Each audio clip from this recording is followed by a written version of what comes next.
Hey guys, welcome to the Pirates podcast to be named later, the rebooted version of the Pirates podcast to be named later. My name is Chris Halicke. Joining me as our Pirates beat writer at DK Pittsburgh Sports, José Negron. José, we are going to talk baseball. Let's introduce the show, what we're going to be doing, how often we're going to be doing it. Take it away, José. What are we here to talk about? Yeah, well, I mean, we're going to talk about the Pirates off season. We're going to start off there, and then get into as the off season progresses, we'll get into the regular season, spring training, everything that kind of follows. We'll do this every Monday. Not sure if it'll be at 5:30 every week. We'll try to adjust to our schedules. I mean, our schedules are pretty hectic with you on Steelers, and me during the Pirate season's pretty hectic too. But and we'll figure that out. With 162 games, I'm pretty sure I'm gonna end up covering a fair share of games. So yeah, it is what it is. That's just the nature of the baseball season. For those who don't know anything about us, just so we can get that out of the way, I'm Chris Halicke, José Negron to that way on that side of me. I guess if you're watching it, probably on my right. We are both. José covers the Pirates for DK Pittsburgh Sports. We both work for DK Pittsburgh Sports. We have an app that you should download, and we can get to that later. But José covers the Pirates where they go. He goes most of the time. Obviously, it's 162 games plus all spring training. Can't be there. No, that's not fair for any human being. Doesn't matter if they're the Pirates or the Dodgers. But I tag in on Pirates whenever I can. We are both members of the Baseball Writers Association of America. José, gets to vote on the awards at the end of the season, all this kind of stuff. So we're plugged in when it comes to understanding what's going on with the baseball team that plays on the North Shore at PNC Park. So hopefully you can take what we say as, not just, fanboys sitting in our basement, even though I am sitting in my basement. But we're not just fanboys sitting in the basement, just talking about this baseball team. We're legitimate reporters. We cover the team. We go where they go. That's what we do at DK Pittsburgh Sports. 162 games, there's going to be somebody from our outlet there at every single one of them. So that's just the way it goes.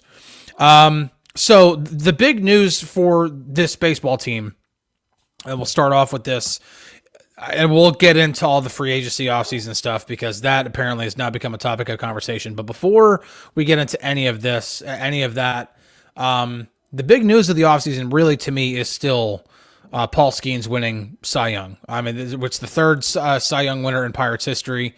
He unanimously was voted as the winner in the National League for the Cy Young Award.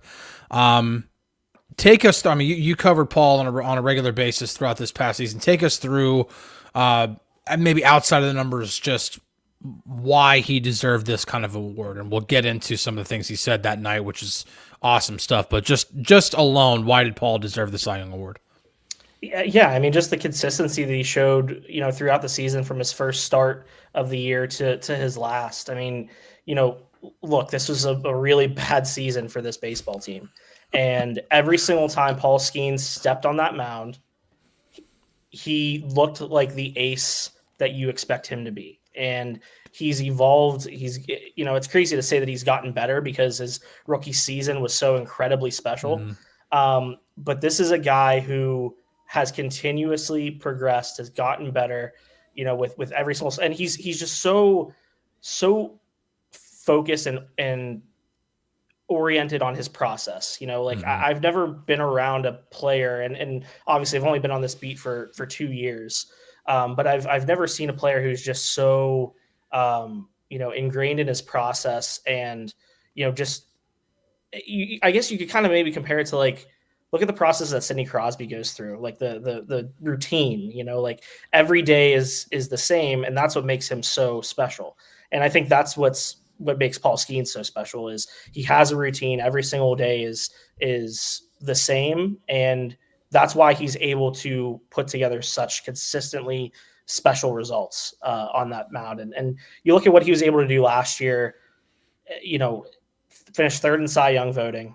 And really the only thing that kept him from even winning the Cy Young, or maybe having a little bit more of a reason to win the Cy Young, was because his season started on May 10th and he didn't have the full slate of starts throughout the whole year. So tough to pick him over Chris Sale or Zach Wheeler.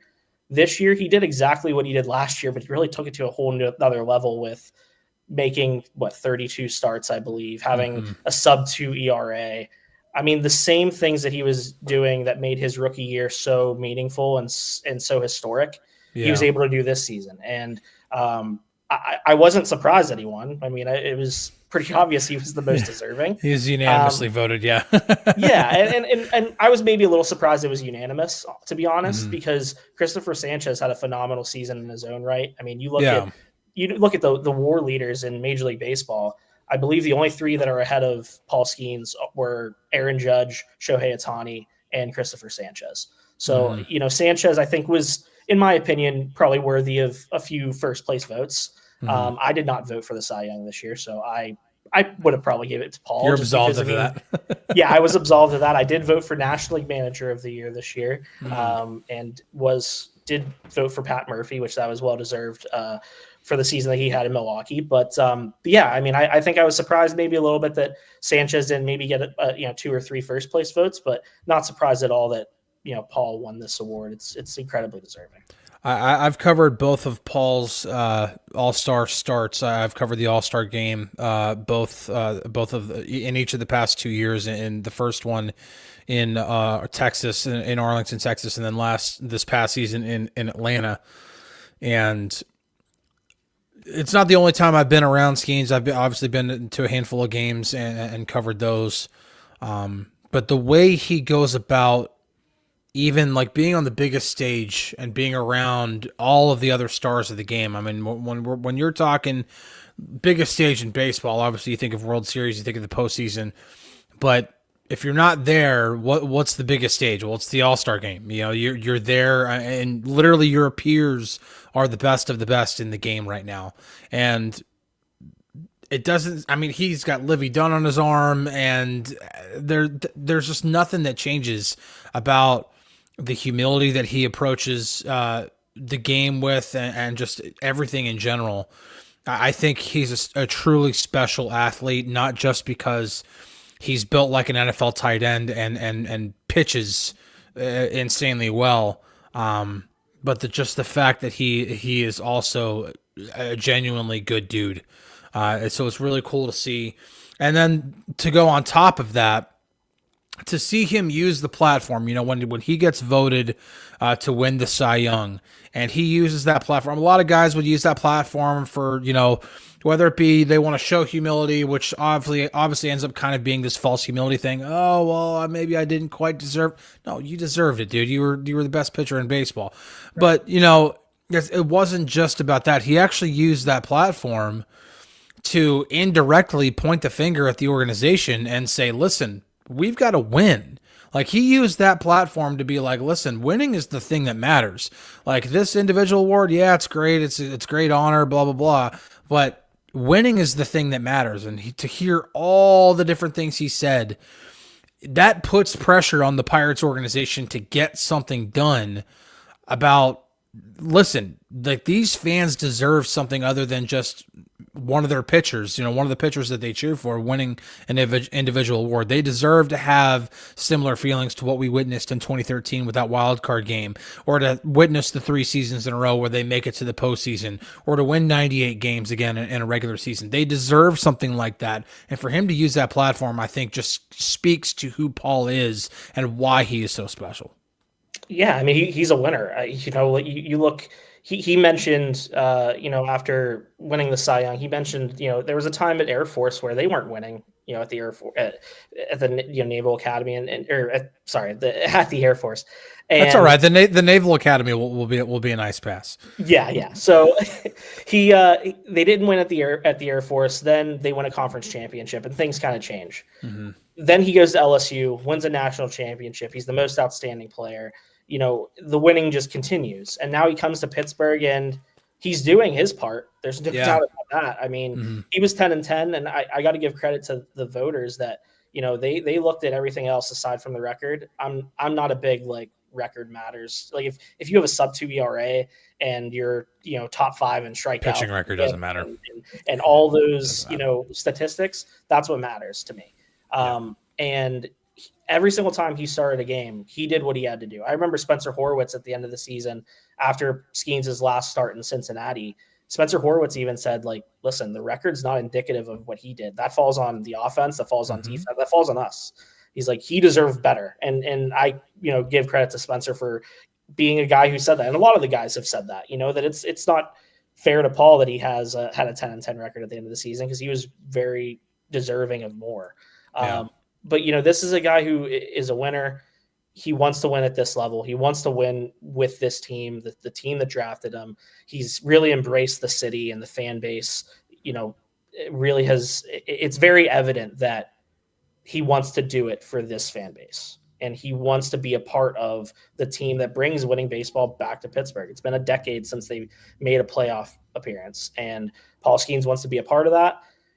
The pitching staff as a whole, not just Paul, is good enough to be a playoff team like that. Yeah. I mean, they all season long, it wasn't the pitching that was the issue. It was the fact that their offense was the worst in Major League Baseball. And we've said it. I think you and I have had the conversations. They don't need to be that much better offensively to support this pitching staff, but you need to go out and you need to do things this offseason to complement this pitching staff. And I give credit to Paul for, he's only going into his third season, but he's already feeling comfortable enough to speak how he feels, and he should. He's the best player in all of baseball. He should be, comfortable speaking his mind, and the guys that matter, the guys that make the decisions, should be listening.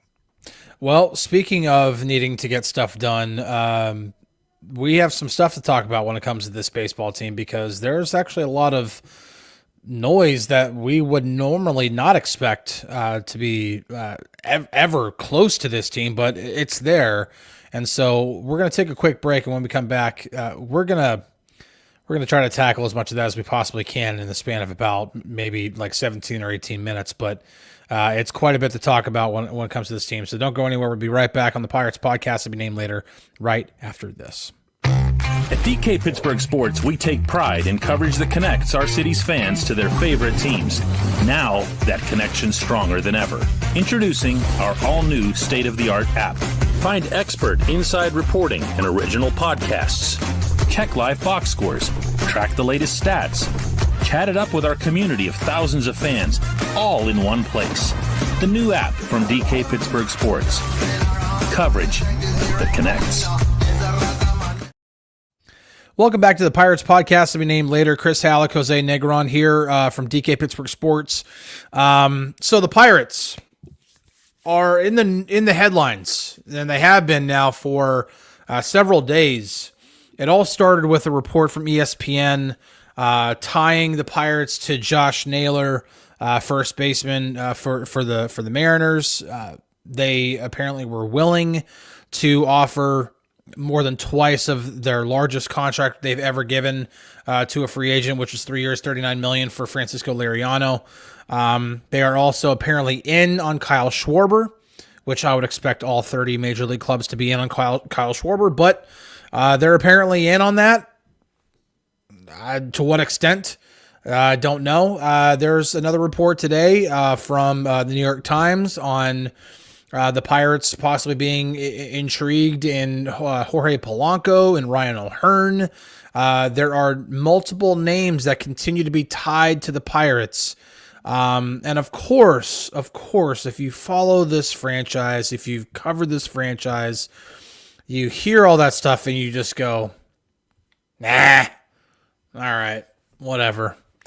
But when you take into account that they've shed a lot of payroll, they traded away David Bednar, they traded away Key Brian Hayes, they got Bailey Falter off the books. I mean, they have freed up a good amount of money, even for their standards. Like when you look at just what they spent last year, and you look at what they have, through projected arbitration contracts, through current guaranteed contracts, and then what all the pre-arbitration guys are going to make, they've got $26 million of room there between just what they have now and what they paid out last year. And then, of course, DK on our app, on DK Pittsburgh Sports, reported in our Friday Insider last week that the Pirates are like giving the indication to people like close to the organization that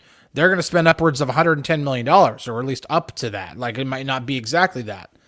That would be another game changer, because then you're talking having between $50 and $60 million. And that's not even considering the possibility of trading Mitch Keller. So, Jose, what to make of all this? I mean, are we actually going to see the Pirates spend money? Are we going to see the Pirates actually land players that really, really matter? And if there's a way to do that, even without bumping payroll up, is there a way to do that in which you can make the offense better while also still maintaining a really strong pitching staff? Yeah, I mean, I think there's a way to do it. And obviously it's, it's encouraging when you hear, okay, they're willing to offer a significant amount of money for a multi-year deal to somebody, and especially a player of Josh Naylor's caliber. Whether that did happen or that didn't happen, there needs to be action rather than just, hey, we're trying. Yeah. Hey, we're close. Like, it can't just be like you're trying with Josh Naylor. You're close with Josh Naylor. Well, guess what? Josh Naylor's going to wear a Seattle Mariners uniform for the next few years. Like, he's not a Pittsburgh Pirate. Like, there needs to be something that you do to make this team better. You can't just say, hey, we're going to try on all of these, top tier free agents, and then end up signing 1-year deals worth $4 million for guys that same old stuff are just waiting until the last minute to see, what they can get. Like, I mean, you look at the offseason signings that they had last year with, Tommy Pham, Adam Frazier. Like, I can't exactly remember, but I'm pretty sure those were late in the offseason deals, like January, February. They made one significant move at the winter meetings with trading for Spencer Horwitz. And listen, that was your most significant move. Not even a significant move, though. That's the thing. But that's the thing is it wasn't a significant move, but for them, that was it. And Spencer Horwitz is not the issue with this team, but he should not be one of your best hitters at all. No, He's should be a complementary player. He should be a platoon hitter at first base. That's what he is. I mean, when you look at and DK and I have actually had conversations about this, and it's funny because when you look around the diamond and you look at where can they realistically add, because you can think, oh, well, they need help at first base, they need help at third base, they need help at the corner outfield.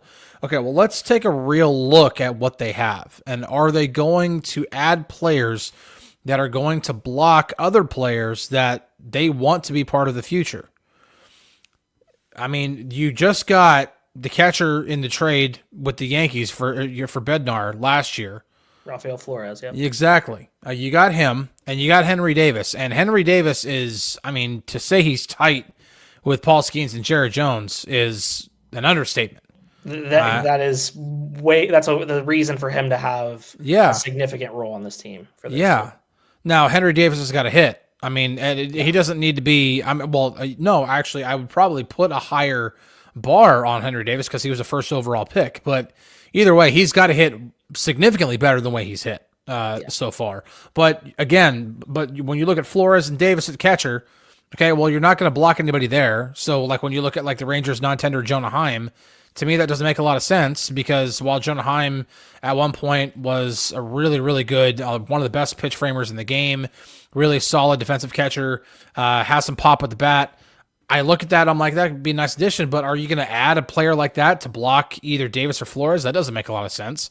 Right. When you have Spencer Horwitz and he's one of your, 2 or 3 hitters that hit above league average last year, like, I don't want to necessarily take that completely away. You're taking away one of your strengths, so maybe you add a right-handed bat at first base to kind of platoon with him. Yeah. So what options are there? You hear Ryan O'Hearn. Well, Ryan O'Hearn's another left-handed hitter. So I don't know about He's that. More of a DH. Right. It seems like too. Yeah. But see, but then there you go. Like, okay, so DH is the spot where you can add, because right now you don't have a full, like, unquestioned DH on the roster. Yeah. Like, unless you bring back Andrew McCutchen, you don't have that guy. And that's where a Kyle Schwarber comes in, when you're tied to Kyle Schwarber. And I am at the stage right now where if it's me, I'm doing what I can to outbid everybody else on Kyle Schwarber. And it's not, and I know that sounds like a pipe dream. You're like, Chris, this is a waste of breath. I get, and it probably is, because they're not going to sign Kyle Schwarber, but I would. And the reason why, because if you are willing to spend upwards of $110 million, you've got plenty of room to add him, to give him a $30 million a year contract. He's a phenomenal clubhouse guy. He just hit 56 home runs for the Phillies.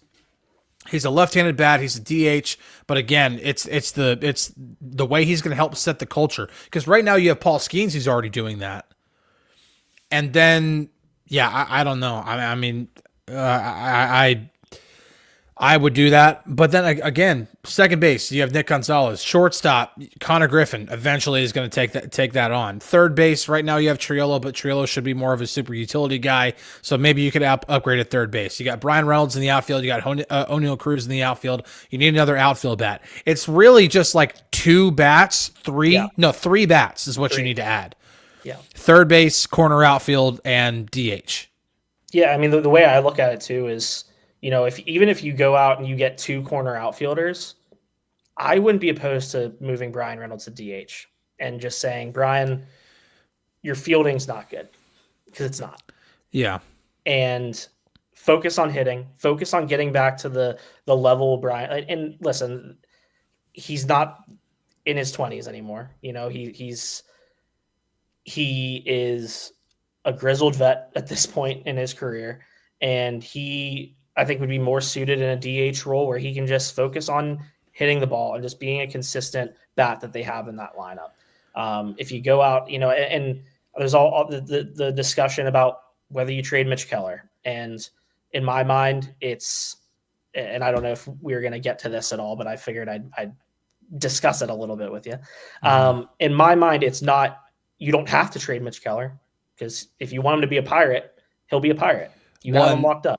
If there are other teammates who also want to keep Mitch Keller, I think that matters too. Like if Paul Skenes goes to Ben Cherington and says, "Don't trade Mitch Keller," and then you turn around and trade Mitch Keller, it really is one of those situations. Yeah, it really is one of those situations where if Paul Skenes says to do something, you kind of have to do it. Or if you know it's going to piss him off, like that's just where you're at. You have a generational pitcher on your hands. Yeah, you have to take advantage, and I don't know if it's because the upcoming expiration of the CBA, and that's what's really kicking the Pirates in the pants to do something to be like, listen, we're going to go in and we believe that there's going to be a salary cap implemented, whatever it is. I don't know. I don't know what the catalyst is for this, at least posturing of we're going to make some moves. Yeah. But we're sitting here, now granted, we're sitting here 3 days before Thanksgiving. There has not been a ton of action, and really to this point, the biggest action of the MLB offseason so far has been either re-signings or trades, like the one that just happened between the Rangers and Mets with Marcus Semien and Brandon Nimmo, just straight up, with some money retained by the Mets. Outside of that's probably the biggest move of the offseason so far. Yeah. So there's still a long way to go. And the fact that the Pirates are putting it out there that, hey, we're going to make some moves. Okay, well, that's great. But I think the one thing that I think even some within the organization don't want, if this really was a situation in which Ben Cherington went to ESPN and he pretty much just tipped them off on all this stuff, the last thing you want to do after that is not add anybody of significance, because then it makes you look so much worse. We talked about this, and it's if he says nothing and nothing gets reported, and it's just people just look at it as like, okay, well, it's a typical Pirates off season. Now you're getting people's hopes up. Now you're getting people encouraged that something is going to change. The Pirates never do this. The Pirates never say that they're going to be in on these top tier free agents or show any indication of it. They're showing an indication of it now. Now you have to, you can't go back on this now. You need to make some significant moves, even if it's not a crazy Kyle Schwarber move. You have to be shopping because them going after Kyle Schwarber is them swimming in the deep end. Mm-hmm. even if they go after mid-tier to kind of the upper tier of free agents, a Eugenio Suarez type of guy, that's something that's like, okay, well, it's not Kyle Schwarber, but we're moving in a he still hit. He hit a lot of home runs last year, and apparently he was also very, very well liked in Seattle. I'm talking about like in the clubhouse. So when you're talking, if you don't get a Kyle Schwarber, but you can add a Eugenio Suarez, and it's still one of those guys who's going to help set the culture in the clubhouse, but he's also going to be able to bring some thump in the lineup as well, then that is somebody you got to look at. And he's not going to cost as much as Schwarber, and he also probably shouldn't be playing third base on a regular basis. No. Maybe he is your DH, or maybe, I don't know if it's even... I almost feel like any player can learn first base. I understand, like, you watch the movie Moneyball and Ron Washington, the Ron Washington in the movie. I've actually spoken with the real Ron Washington. I don't know if he actually said that. I don't know. I have not asked him about that. The last time I actually spoke with Ron Washington, funny story. I used to be on the Rangers beat, for those who don't know. And it was one series in which the Braves were in Texas, and they had just won the World Series, and they had just gotten their rings. And Ron Washington, because of course he used to be the manager there, almost managed them to a World Series championship in 2011.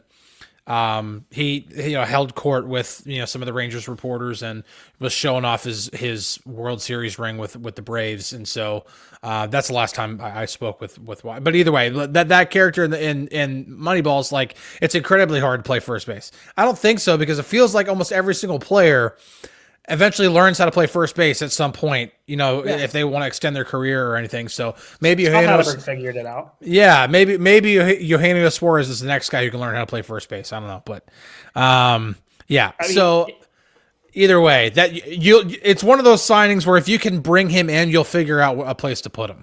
Yeah, I mean, if you put him at first, you put him at DH. Like, the way I look at it is, Connor Griffin should be given every opportunity to go over start short.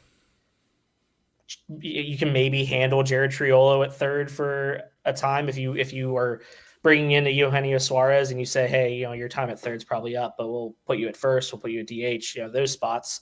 So I mean, there are different things that could make this team better, and they just have to go out and do it. They have to, like, Paul Skenes is telling you, listen, we can be a playoff team. We're not far away. We're not really not, like, when it comes to this pitching staff. So you just got to go out and you got to make things happen. Like, talk is cheap. Go do it. Suarez did play first base. He has played a lot. I don't see the exact number here, but he did play a little bit of first base over the past couple of seasons. So it's not the moon to him, to use another Moneyball line. if you want to platoon him at first with Horwitz, and when he's not playing first, have him at DH. Have him. Even if he plays a little bit of third. If you sign him to a contract, he's going to be in the lineup every day. Right. Yeah. I'm just saying, like, when Horwitz is in the lineup, all right, let's just move him around. Let him just focus on hitting, whatever the case may be. But hey, go after that middle to upper tier of guys, even if you're not going to get a Schwarber or a Naylor. I think everybody should remain skeptical. Yeah. That the Pirates are going to do anything, because this is one of those organizations where it really is. I'll believe it whenever I see it. Like 100%. that's just where they are when it comes to, we heard conversations in the past of, we're going to make a push, we're going to try to make the playoffs. And that, like, I remember, like, going into last offseason, and not that they were, like, posturing of a way, like they were like, we're going to go all in to try to win in 25. But there was definitely signals being sent out that they're going to be trying, the effort is going to go up. And what they did in the offseason, like I said, you talked about Spencer Horwitz being their major move. That's not a major move. Right. That's something that should be like a blip on the radar when it comes to offseason moves. And that's nothing against Spencer Horwitz, but that's not a move that a contender makes. He should not be one of your better hitters on any team. Like, he is a solid piece. He is without question. I think that as the season went on, and it was really, with the injury and with the significance of the trade with, should they have traded Luis Ortiz? Should they have traded these prospects? Good thing they did trade Luis Ortiz. Right. But, at the time, there are some question marks. Of course. Always. And, the way he handled himself, even in the clubhouse talking with him after games and stuff, he incredibly intelligent ball player, a guy who can make an impact on a team. But man, there needs to be more. Like it can't be, especially you look at guys like Brian Reynolds and O'Neal Cruz, you can't have them have the season that they just had. Your better hitters have to. There has to be internal improvement. Yes, there has to be. They always talk about internal improvement and how important it is, and I get that there needs to be internal improvement, but you also need some external options that are going to strike some fear in opposing teams. Like you look at that lineup from this past year, there was no one that just like. Well, and the thing, like I look at like O'Neal Cruz, for example, and I think like that's a guy who needs somebody dangerous behind him. Like that's just because there's no excuse or no reason for any pitcher at all to ever throw him a strike, ever. Not only because Cruz has his own like issues when it comes to chasing pitches, but they're like, why bother putting a ball in the strike zone that he could possibly hit 122 miles an hour and possibly hit, one of the buildings across the river? There's no point in me doing that whenever I know that I could just put him on first and just get the guy out who's following him. Yeah. Like that's when you need a Kyle Schwarber. That's when you need a Eugenio Suarez. That's when you need like so many hitters that are available out there. A Jorge Polanco, anybody who's out there right now. That's when you need to be able to get one of these guys because some of these guys also need some protection. Like it really does feel like they're isolated and there's no support for them, whether it be the actual teaching that goes on when it comes to them learning how to become better hitters, but then also on a nightly basis with who's around them in the lineup. There needs to be more support there for sure. Oh man, it's frustrating because again, you can go to, okay, this is what they say. And again, through our own internal calculations right now, this team is at about 61 to 62 million dollars.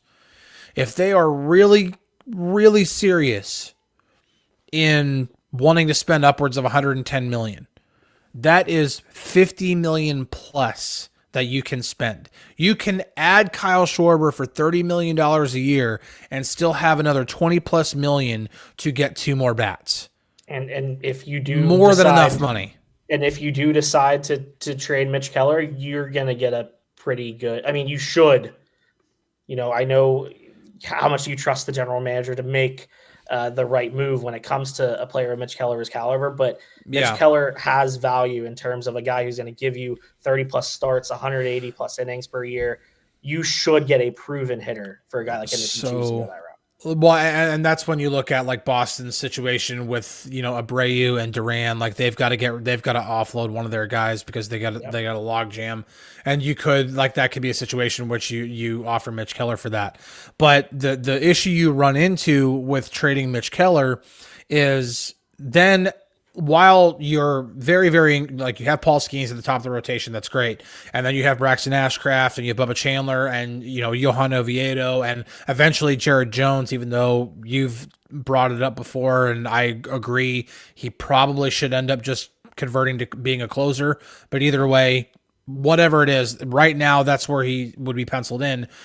That's a lot of young arms, and you need a guy in that rotation that can literally take the ball every 5th day and give you 5 or 6 innings just about every time he goes out there. And that's what Mitch Keller can do, no matter what. He's probably not going to give you. Probably not going to be this. Like I understand he was an all-star one time, but he's not going to be that guy all the time. But man, with what he can provide, there's a lot of value there. And even if you were to trade him away to get that bat, you're still probably going to have to spend about 5 to 7 million to bring in another pitcher that can provide something similar, to be able to take the ball every 5th day, end up with between 130 to 150 innings at the end of the season. Like that's what you need, because you don't want to have to be putting a ton on Ashcraft and Chandler specifically in terms of their workload as their young pitchers still building up to being major league starters.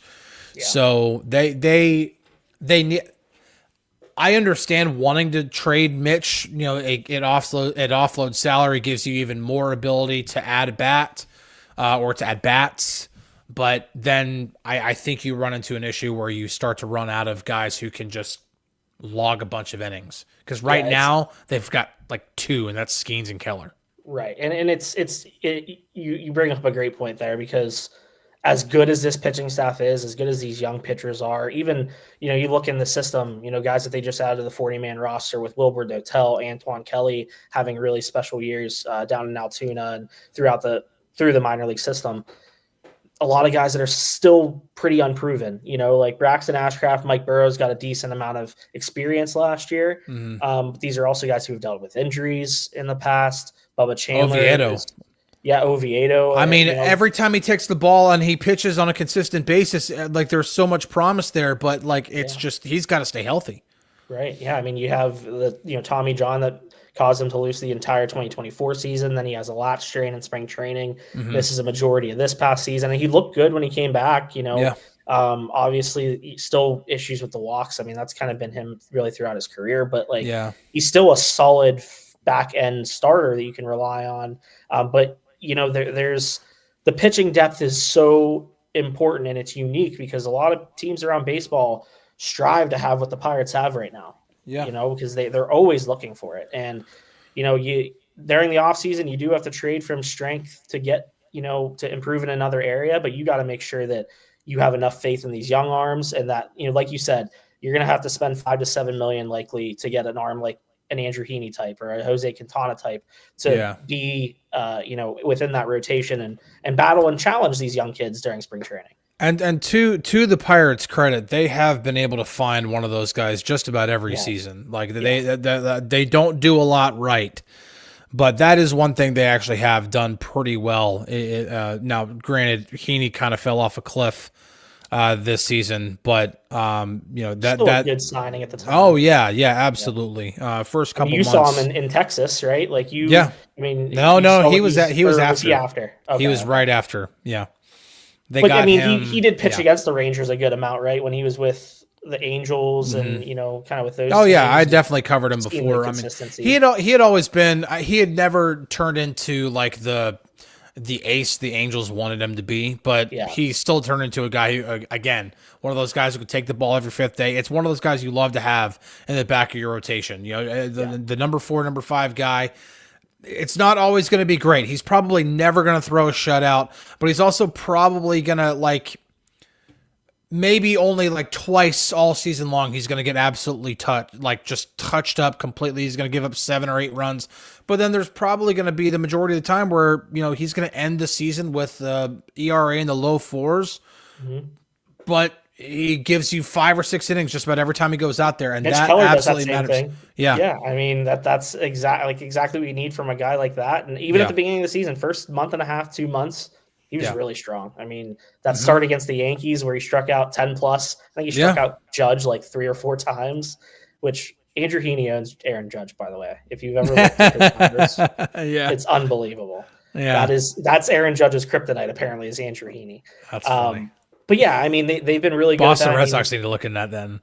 They should. They honestly should. It would be a very low risk, high reward type of signing, I think, for the Red Sox. All right. Well, we're going to go ahead and wrap this up. Listen, we have an entire offseason to go over all this stuff. We also, I think we're going to touch on it probably every now and then because in just over a year's time, the collective bargaining agreement between Major League Baseball and the Players Union will be expiring December 1st, 2026 is when it does expire. I covered the lockout for a different outlet, was really, really tuned in on a lot of the stuff that was going on there. And tensions were high then, which is why the lockout happened, which is why the lockout pushed. It really, really flirted with losing games. They ended up getting it done in time to not lose any games. but that's probably not going to be the case next time around. There is a growing expectation that games will be missed in 2027, as owners are continuously being thought to want to push for a salary cap. So we will have that to touch on, of course, every now and then. But then, after Thanksgiving, Jose will be down in Orlando for the winter meetings in a couple of weeks. We'll figure out what to do there. That week's episode might be like on a different day of the week or something. We'll figure it out, or maybe we'll be able to figure it out. We'll do it from Jose's hotel room in Orlando, whatever it is. But either way, we'll figure out what to do, but we'll have plenty of time to discuss everything that's going on with the offseason. And then, like I said, occasionally we're going to start looking ahead toward the, I think, impending lockout, or at least work stoppage. Maybe the players figure out a way to strike beforehand. Who knows? This might be 1994 all over again. Either way, yes. And Ken Robertson says, please advertise times. Yes, we will. Sure. We're going to try our hardest to try to stick to a time, just like a set time. So, Mondays at 5:30 or whatever it is, that's when the show is going to be on. This kind of came together kind of quickly. And so we're going to continue to figure this out as we go. It's a work in progress. Yeah, it's a work in progress, but we'll get it figured out for you guys. But really appreciate you guys tuning in to this rebooted this first episode of the rebooted Pirates podcast, to be named later. We'll be back next week to talk more of your Pittsburgh Pirates. Maybe they'll made a move. Maybe Thanksgiving is the time to land Kyle Schwarber. I know. Don't you put that evil on me. Oh man, it'd be nice to see them make a move, but before the winter meeting, send a message. Let's wait until after the holiday. Let's get it done. You can wait till Friday, Saturday. Black Friday. Maybe they find a way to Black Friday shop, and they end up getting one of these free agents on a massive discount. Do agents give discounts on Black Friday? That's a good question. I mean, they should. I think we'd see probably a little more action on Friday for Major League Baseball if that was the case. But probably. All right. Thank you guys for tuning in. We'll catch you next time. See you later. See you guys.